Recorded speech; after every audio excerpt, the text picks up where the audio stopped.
today or this week in the OTAs. Sean, when linemen aren't in pads, what do you look for to evaluate, especially the new guys? Well, I mean, it starts with assignment. We talk a lot about, it's hard to evaluate a player who doesn't know what to do. So, it's understanding, who we have, where our steps are going. There's still landmarks they're trying to reach. There's technique they're still working on. I mean, honestly, it impacts not just the offensive and defensive line.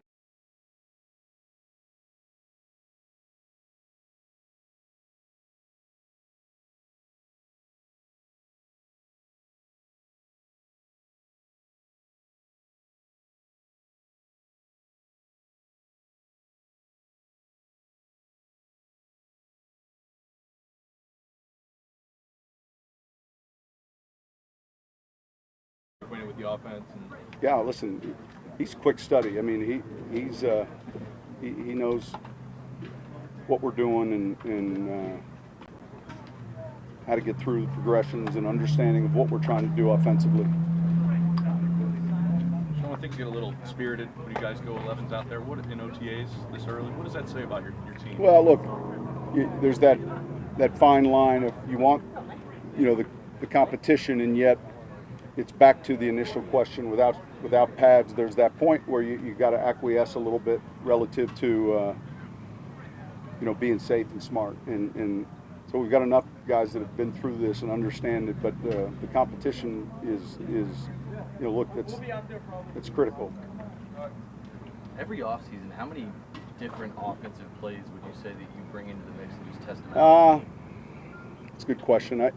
Look, there'll be variations we'll try. There'll be some off-season projects, not just offensively, defensively we'll look at.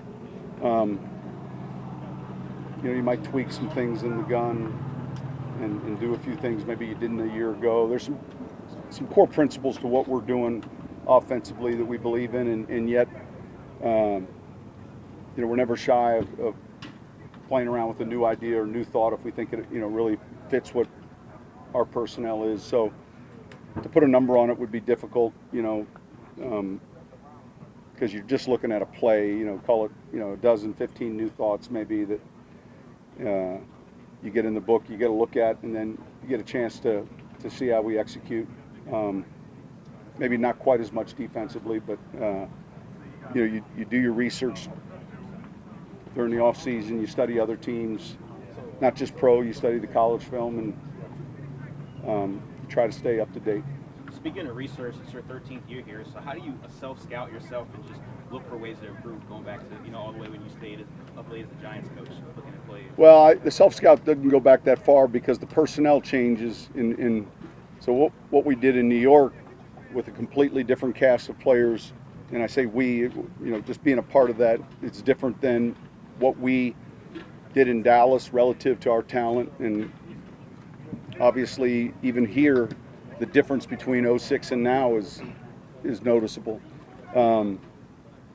Again, there's some system terms that may be similar, and there's some principles that would be similar, and yet you spend a lot of time in season really on the self-scout, each week preparing for the next opponent. What are they seeing? What are our numbers percentage-wise? And trying to not be heavy formationally or heavy tilted in a certain area. Sean, what are some of the areas you want to improve in on special teams that you've made a lot of off-season? Well, look, we talked a lot about, getting the punt return game going. I thought we played real well in a lot of other areas. I thought our coverage units were outstanding. We feel real good about, both our kicker and punter. So it's the details. Obviously, there's a new group working, players as well as staff. With Darren, Phil, and then Michael, 3 new coaches working with these units. And this is a good time, just relative to terminology and picking up, things that may be called a little bit differently.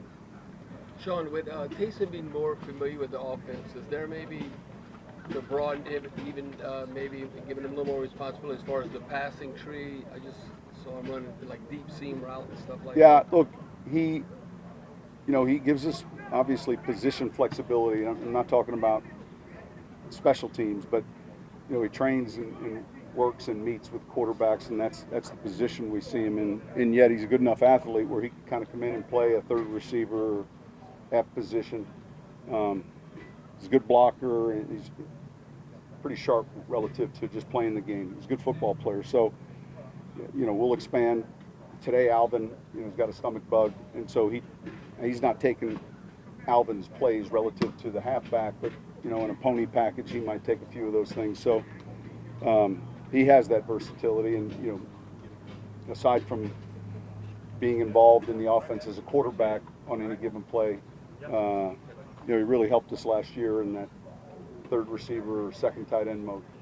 Sean, with the steps that Michael Thomas has made each year and then what he was able to do last season, what did you expect to see when he came out here on the field for OTAs and what Listen, have you? he's the one thing about Mike is kind of what you're going to see. And so his weight's in good shape here. He's moving around well.